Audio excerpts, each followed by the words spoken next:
Thank you. Hi, everyone. Good afternoon. So we are now talking about an exciting topic with an amazing group of people here, of course. We'll talk about innovation in government.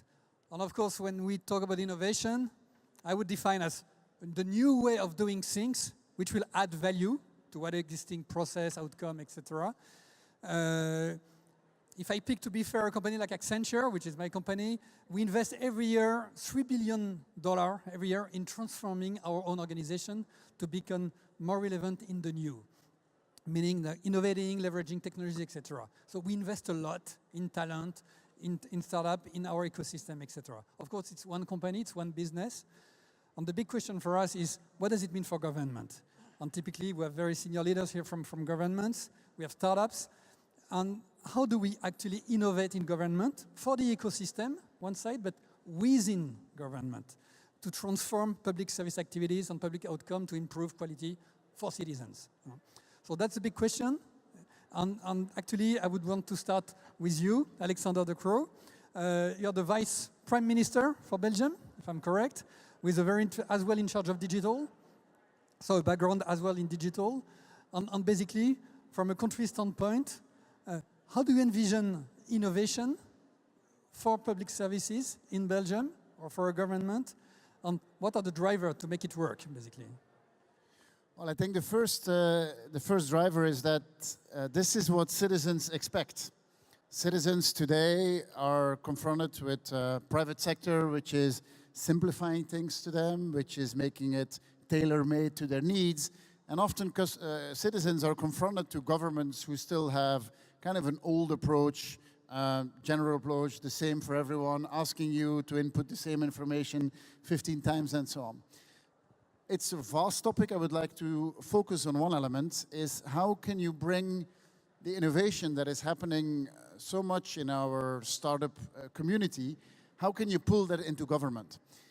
And that is not such an easy thing, because the classic public procurement systems and European legislation on that is not at all adapted to small starting companies. Now there you have to distinguish two different elements. One of it is how do you procure innovation? Another one is how do you innovate in the process of procurement?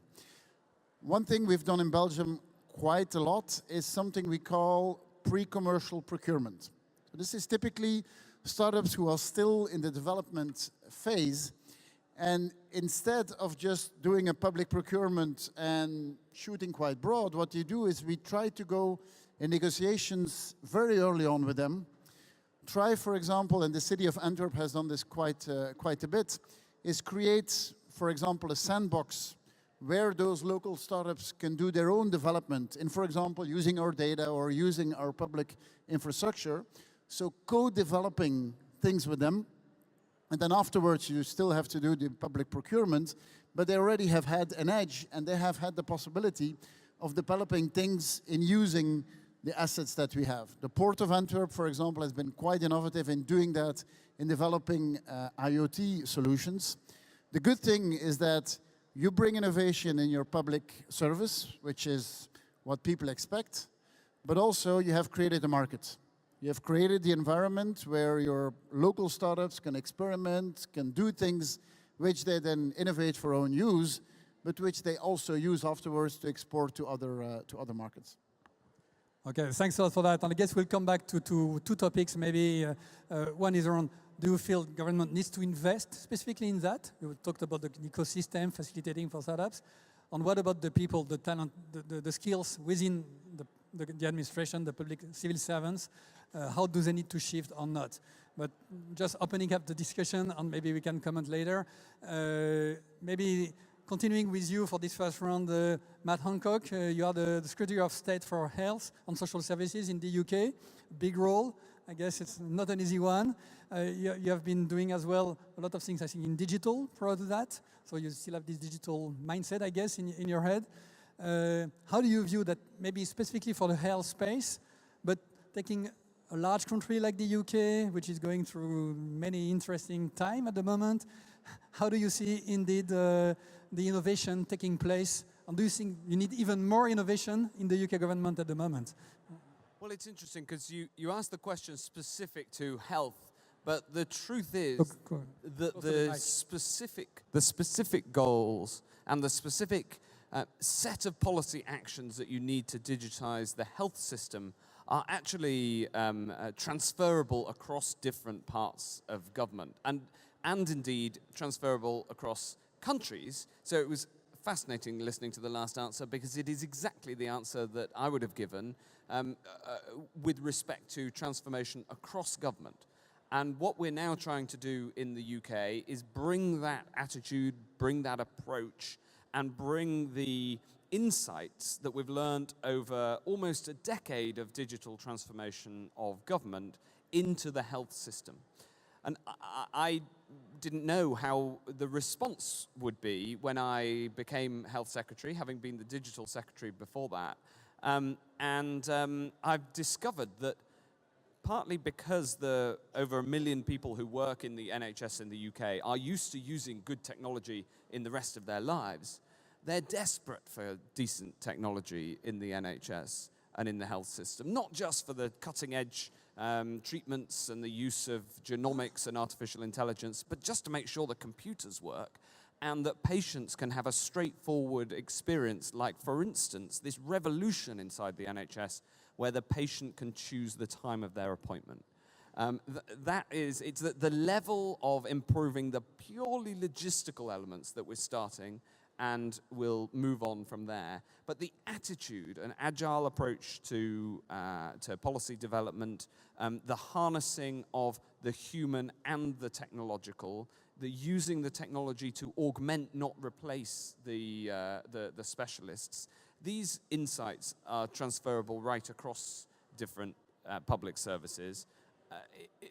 In a way, it's harder in health because the way that change management happens is much more cautious because of the nature of pharmaceutical product development, where you need to get everything right before you put something into the field. And that's the correct approach to change management for a drug, but it isn't the correct approach to change management for a technology where you need to put something out there and see how it works and try it and iterate and then put out something new.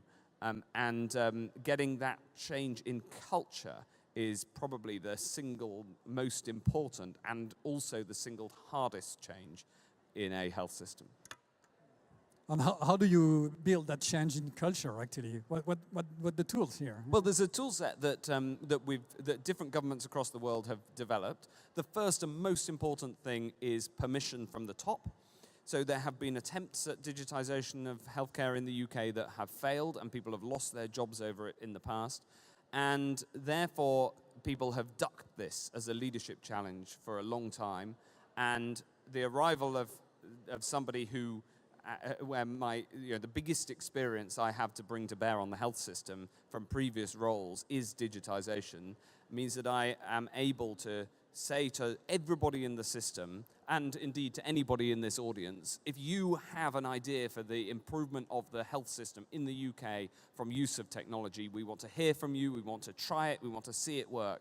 And giving people the permission and the encouragement to innovate from the top is the starting point. There's a whole series of things underneath that, getting in the right talent on the inside, making sure that there's good funding for startups and innovators, and a way for the system as it is now and the innovators to talk to each other. These are important. And then just to touch on something you asked before, is public money important? Well, of course it is, especially for hiring good people inside the system. But the most important thing for startups is procurement contracts, not grants, but procurement contracts. So we need to change the way that we do that too. Looks like you've been working in startups before, because I keep hearing that exactly from many startups. But we need to check now. Thanks. So Stephanie Eltz, now you are the startups here on this panel. The CEO of Doctify, he will tell us what you're doing. And of course, you have maybe your minister here in front of you. So what do you need? It's the time to ask. Yeah, so thank you so much for having me here. So I think I'm wearing two hats because as an orthopedic surgeon, I worked in the public sector. And so I understand a lot of the limitations you have to do innovation from within. And then now as a CEO of a startup, I see the other side. So the first thing I wanted to say is, I mean, we're very lucky in the UK to have you. Sounds like maybe too much to say here in front of everyone, but I wanna say what a difference it made for me as a doctor and as running my startup, to see you promote digital, to see you visit startups, to be outspoken about it. I think it made a huge difference, and I can only encourage any other politician to do the same. It really, really motivates us. Then I want to say a few things just to represent startups, and I've had a lot of really, really interesting conversations also with your team, but with many other startups this morning, and I hope I can represent some of them. So one of the first things was, I think to say that innovation should happen in research departments in startups is unrealistic. I think innovation needs a creative environment, it needs risk-taking, and it needs slightly crazy people to do it. So I think it's it's good that it happens outside. So it's all about like how can we work with the government, and that takes me to the next point. We don't have time and we don't have money generally.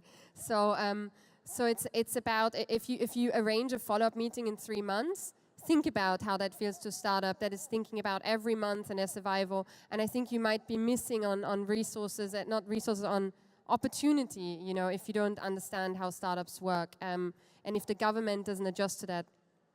Another thing I wanted to say, I think maybe for government, it's about being able to identify startups that have a return on investment. And I want to raise the topic of strategic investment, seeing if that is something that you're thinking of in your respective countries. And then, of course, the procurement process. I heard this morning that sometimes you have to give data from the last 3 years of your existence, which, again, eliminates a huge amount of incredibly fascinating companies. And then lastly, something that we need to touch on, especially in healthcare, is in Europe, we have a chance to work nationally, incredible national healthcare systems. There must be a way that we can do innovation across a country in some shape or form. I mean, this would take us forward hundreds of years if we just like get this going. And so I want to take the opportunity to talk about that. Thanks. Thanks, Stephanie. And we know indeed in Europe there are different organizations, more regional in some countries, more national in others. But of course, to address some markets may be more challenging if it's a smaller market for you. So maybe you want to have a global direction, which makes sense somewhere. Before you react, the two of you, I want to finish this first round with you, Diego. So Diego Piacentini, we have an amazing chance to have you here because actually you're a unique position. You have been working for the last maybe 16 or more years in a very large private sector company. Some people may know about it, called Amazon. I guess many people in this room know about Amazon. And then for the last 2 years, you have been nominated, initially by Matteo Renzi, as the Digital Commissioner for Italy. So helping, I guess, transform the Italian government and administration with digital. And it happens that since 2 weeks now, you are not in the role anymore. So which is great because you can tell us the truth now here in this panel. And really, having this double private sector and public sector experience, transforming, innovating within the government in Italy, what are a few of the key lessons learned, let's say, over the last 2 years? First of all, I want to start by saying that when I heard from Belgium and the UK, it's exactly the same for the Italian government, and I would probably say it's probably exactly the same for all governments. We started, you say you started 10 years ago, we started 2 years ago. The other thing that I heard that makes a lot of sense, changes start from the top. So, I mean, hearing that the Vice Prime Minister is managing digital transformation with the government is definitely very good for my ears, because that's what I've been trying to convince this government, and successfully, because there is continuity. My term was 2 years. We appointed my successor. We were lucky to find my successor from within the public administration, so he's the CIO of a big department. The other thing that I want to say is, the reason why I'm a commissioner is that because commissioner can hire people from the outside, at least within the Italian legislation. And I was able to hire 35 people from the outside. And it's really hard to manage change from within if you want to change the legacy hardly change itself. So that's why you really need to have a combination of starting from the top and people coming from the outside, not because of the arrogance or coming from the outside, but because of the type of knowledge and expertise that doesn't exist within, or hard to find. And the other piece is start from the citizens and work backward. That's the other thing that I heard. I completely agree. We're building services, start from what corporations and citizens need versus start from what the legislation says, which is often the case. And that's a big change, and it's a big cultural change.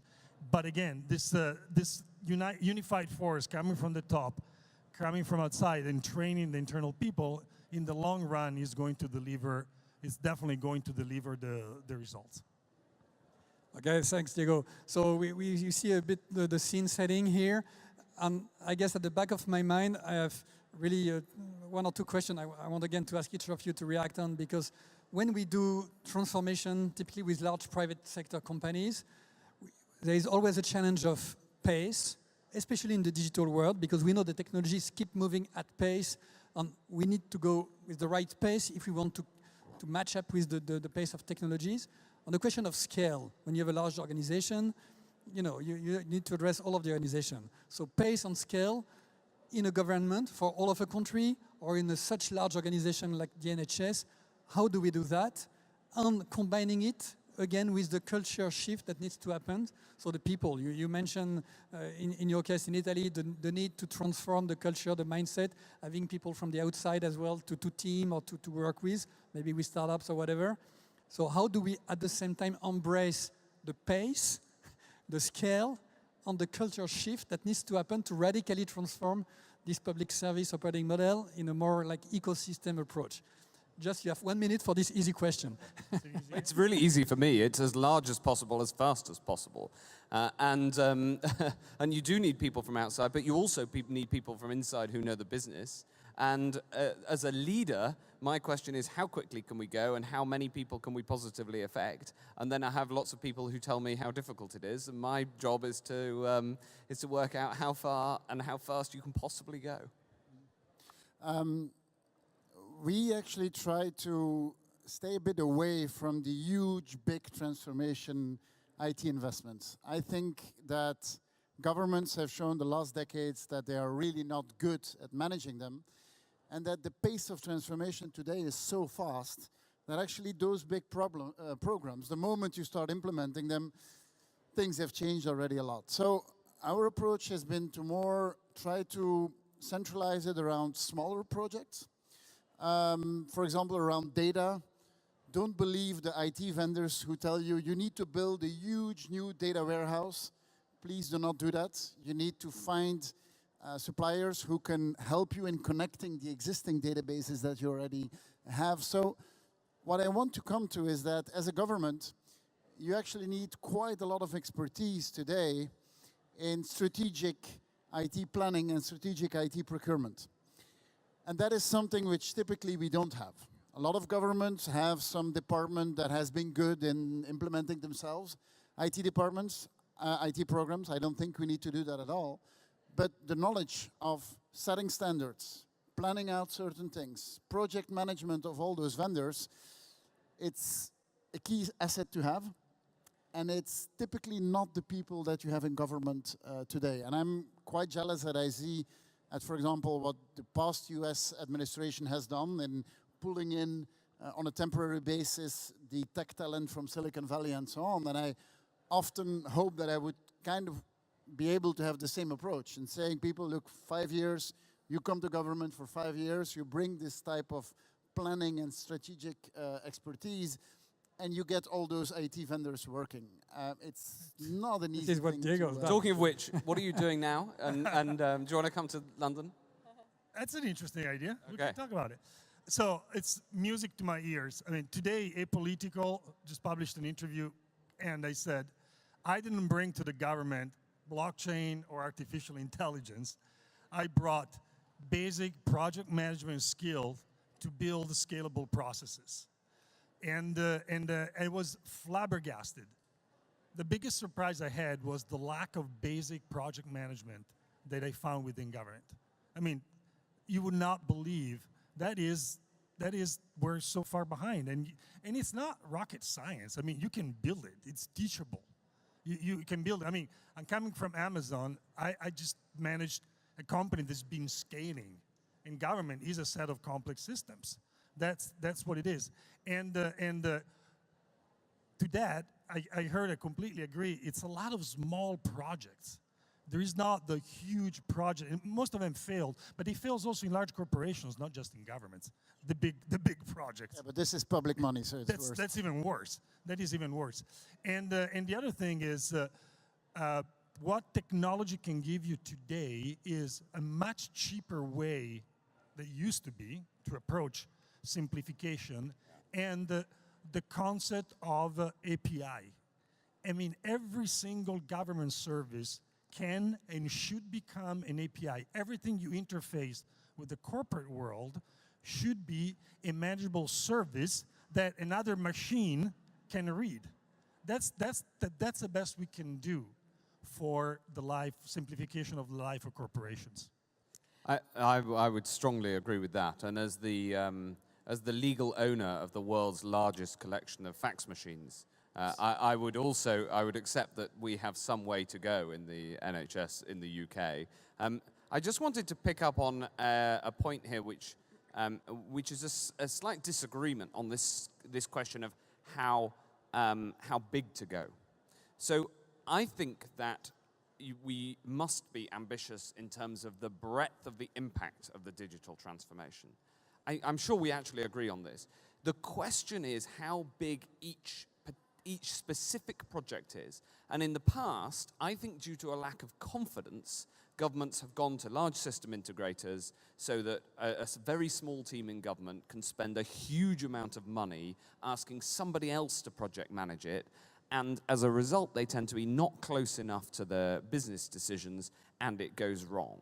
And instead, we need more capability in-house to do just as big projects, and some of the government projects are the biggest projects on the planet, but do them by many, many more smaller contracts. And that, again, that comes back to how you procure, and it comes back to bringing in the startup ideas and talent. So I don't think it's a difference in the ambition of the scale of the rollout. It's that you simply don't throw it all over the wall to a systems integrator. And we've known that now for a decade in governments, and it's still incredibly hard to deliver in practice. Yes, and Stephanie, you will react because it's for you, but indeed in the way to deliver the projects, going exactly the way the technology allows that today, which was maybe not the case some years ago, being more agile, indeed, with small PCs, going much faster, etc. All this technology allows that.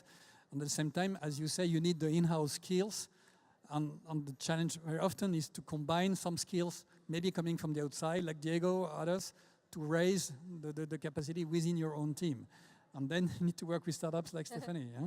Yeah, so I think I can't answer the question on pace and scale, obviously. I can just say that I don't think we're there yet. And in fact, most startups that I know that have been quite successful have worked with the private sector because of these problems. But I wanted to take the opportunity to talk about something positive, which is because you were talking about people who know what they're talking about, like specialists, to help them do innovation. And so a positive thing that we have in the UK, and I can only encourage other countries to do the same, which is that I think especially in healthcare, doctors know what they're talking about, and they're at the forefront of understanding what needs to be innovated.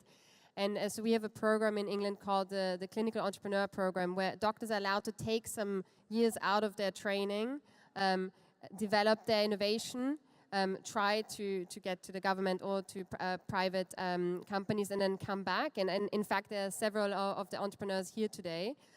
So I think it's just a positive example where the government is doing something great. But the scale and pace thing, please keep on working on it. Oh, but I like the way Matt said it. I mean, you need to go at the pace and scale you can go. I mean, you cannot claim you will go faster than what you can do actually. And over time, maybe it will evolve. But at least you need to recognize, yes. But I mean, on the pace and scale thing, there is also a pace element of the citizen.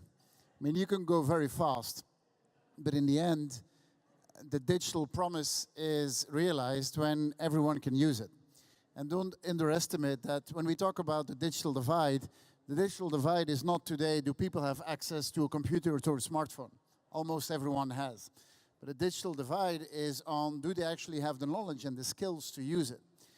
And don't underestimate that one. If you want to really go fast and transform, you go too fast, a part of the public will not be following you, and you will be stuck with two processes. One which is digital, and one is still paper-based because people continue to ask for a paper process. So I agree that you have to go fast, but if you want to go fast, then you have to make sure that you invest enough in making sure that people know how to use these things. And when we talk about healthcare, for example, just be careful. I mean, this is something that you need to be sure that everyone is in it. It creates some reaction here. And just a data point before you react, both the three of you. I'm saying this to slow things down. I'm saying it to make sure that when you go fast, everyone is with you. No, I think it's something that we need to think about so much with digital, is like, how do we not create a bias of the young sort of iPhone user delivering the data and so on. But there are digital way of solving this. So I just give you an example of something that we do. So we collect feedback on an app that sits in clinics and stuff, and we have like a button that patients can push to speak into the tablet, and we know that elderly patients use that button. So I mean, there are, but I think as digital transformers, we need to be aware of that bias of that. Yeah, and we see, Matt, you will react. We see that I think maybe 20-25% of the population has some digital divide challenges. But there are everywhere. things that can be done. Let me give you an example. In the city of Milan, one of the things we're doing, actually the city of Milan is doing, is they took students with an iPad, and they stand in line with the citizens, and they explain to them how they would have done it digitally. It's sometimes it's not like those massive programs. It's really the answer in this case was to get a permit to get into downtown, special paid permit. The service is fully digital. 75% of the people would still go to the window and talk to a person, and they're trying to understand why. And most of the times is a question not of divide, is a question of habit. People, citizens normally are just not used to interact digitally with governments, at least our government that started 10 years after the British or the Belgian government, and it's going to take time for that. And also, let's not forget, it's the incrementality that matters. It's not like we're moving from a perfectly working analog government service to digital services. Yeah. Digital transformation oftentimes just simplify things that from an analog standpoint were brutally complex. The reason I was reacting to this is because I think we need to think about it and talk about it in a completely different way. Because if you talk about the digital divide, meaning things need to slow down, then you are giving permission to those who don't want to change in the system to stop change from happening. And instead, we need to explain that every time you digitize a service, you make it more accessible, not necessarily for everybody, but you make it more accessible overall, and you make it cheaper overall. And then you have to use those resources to do exactly what we were talking about in terms of more access. And we have to remember that in public services and in health more than in any other public service, but in all public services, they have to be universal. Every single citizen needs to be able to access them. And there are people in our society who will never use a computer, whether that's for health reasons or for religious reasons or out of their own personal choice. And that's fine.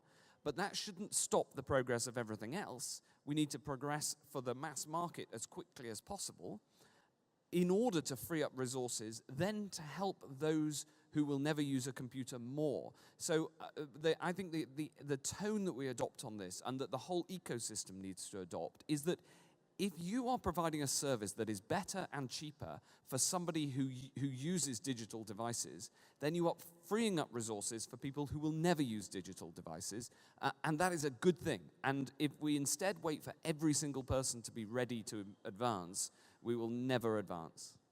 Yes, and it goes, by the way, with citizen expectation, just a data point that we've done a survey recently, a few weeks ago, in a few large countries, including the UK, Italy, France, I guess, not Belgium, I'm afraid, but asking citizens about AI in that case. And I was surprised to see that 75% of the citizens said they were like neutral or confident that government will use AI in a positive, trustful, ethical way. 75%. Neutral, 25% were confident, but 50% were neutral and 25% were negative. So, which was a surprising thing. So I think the society is moving, and it was higher actually in public sector for civil servants themselves, the level of confidence, of course. So I think there is confidence coming from the citizen, and we tend to use we are a bit over this human versus machine type of things, and more human plus machine. People get to understand a bit that digital it's an and with the civil servant, with the citizens, providing the public service outcome. So maybe a question we will have, unfortunately, to wrap up in a few minutes, but to each of you, how will you measure actually at the end success of innovation in your organization, in your business, in your way of doing, you know? And again, I just picked the Accenture example. It's an easy one because we say when we have more than 50% of our business which is in the new technologies, etc., we say we are pivoting. We are at 60% now. So we are kind of fully embedded innovation with our internal innovation hubs, etc. So what would you say, and maybe starting with you, Matt, what would you say that you have fully embedded this innovation framework, mindset, energy in the NHS? When I'm no longer the world's largest owner of fax machines. I mean, that is a really, really, really, really early step, but it's still hard. And you must have similar examples in Belgium. We haven't, you know... I just don't want to say them out publicly like you do. Actually, this fact came out on the day that I arrived in the job. And it was actually from a freedom of information request from the Labour Party, from the opposition, that they published on the day of my arrival. And I actually sent a note to the researcher in the Labour Party to say thank you very much because you have motivated the need for change and the case for change and digitization of the NHS more than I could have done on arrival. So it shows that sometimes these things can work in your favor in politics. I've not answered your question other than in a glib way. There are, and I'm reluctant to, because the whole approach of agile improvement is not to try to put in place fixed process improvements. I want to see an improvement in the outcomes of government services. And so I try to resist what is a pressure that all politicians come under, which is to give very fixed and specific targets, because we may need to. There may be even better technology that comes along that I might discover at this conference that we'd never heard of before. Thank you, Matt. I agree. I think that first of all, what you refer to is that it's continuous improvement, and I don't think that as a public service, at some point you can say, we're there, this is what we should do. No, you can always do better, and definitely governments worldwide can always do better to respond to the expectations of the public. What I've always been careful with is to, as a target, not use lowering costs. Because first of all, it's not. In general, you are not lowering cost because on certain activities, it's more cost effective, but other things come in between. I think the objective is getting better. And it's a better service, it's more tailored to the needs, it's more efficient, it's discovering new needs that people have. And that, I think it's how it works. I think it's also an easier story to tell. If you say this is a cost-saving measure, you're going to have resistance all over. If this is about improving things, it's something that in general people have not heard enough from government, being we are actually going to do things to make your life easier, which they find kind of refreshing. I love that because I've now got a better answer to the question next time I'm out. Can combine the two answers, that's good. Yeah. And so, Stephanie, how will you measure success? When you are all over the UK or Europe with Doctify? Or? No, yeah, global thing. No, but I think the way I can answer this is like a bit more broader. I think a success for me would mean that European startups, rather than saying let's go into the US, let's go into the private sector, they turn to you and they say, you know, and they think that that is a realistic way of making the startups grow. I think that would be huge success. I think having met some of your team and the recent developments in the UK, I have really, I think this can happen now. You know, it feels like things are really moving. And then the last thing I wanted to say is like, what I think the government is probably in a good position to create platforms, centralized platforms with APIs, and maybe let the citizens choose the right applications. Let entice, like find a way to understanding which applications would make sense for the citizens, enticing some, and then letting other people choose it. Maybe that is the quickest way of progressing here. Yeah, the citizen at the center, of course. Diego, again, for you. Besides, obviously, some boring intermediate KPIs, which is how many citizens have a digital identity, how many electronic identity card. I mean, there are many ways to do that. Our ultimate dream, and again, starting from customer-centric, obviously that's my Amazon, citizen-centric approach, we really we are building this app where citizens can do most of the things in relation with government through a phone, like they do it, a smartphone, or maybe a few years from now it's going to be something else. And it's going to be how many minutes you can use to do something and not how many days. Again, I'm starting from a little behind those two countries here next to me, but at the end of the day, if governments don't simplify the life of citizens, and citizens don't just take the same amount of minutes to do something with government they do with placing an order online or doing a search on Google and anything, that's going to be a place where we want to be, that place. Okay, thanks. But still hearing from all you guys, you feel still confident we can get there. Maybe just want to ensure we finish on a very positive note. I have to say personally, I'm traveling all over the world. I'm very confident that public services in the future, with this new approaches ecosystem, will actually move to a stage which is exactly the one you described. So just want to reconfirm hearing from each of you that you are confident we can get there. Maybe. Yeah, I'm confident. I'm excited about it, and the reason I have confidence is that this journey is being undertaken by more and more countries, and ultimately, public services are not competitive with each other, and the collaboration around the world is incredibly valuable. You know, so even if some countries will move ahead, as the UK did in the 2010s, and then others are coming to the table. The Italian government, the amazing work that you did over the last 2 years, the Belgian government, others, and that then encourages everybody else to move forward again. So it is. I'm excited about it. I think it's moving. Let me tell you why I'm optimistic. I've been appointed by a center-left government, and here comes this new government. I don't know if you realize, but March 2018, Italy, everything happened there from an electoral standpoint. But a completely different government confirmed my work and my team in progressing into the same direction, to the point that digital transformation really should not have political color. That was very encouraging, because usually, when there is a new government coming in, everything gets sacked. And at least a small part of that stayed. Good. I think what you also see is that technology achieves a few things, but one of the things it does is that it brings a lot of excitement, and it brings other people into public service.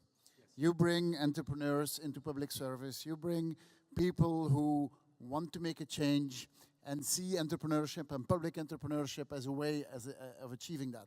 And I can only be optimistic about that, because these are people who come not with the old ideas and old structures. They want to achieve something, and they come shake up things. And coming to shape up things through just a different breed of people coming to the public sector, it's something I can only be very optimistic about.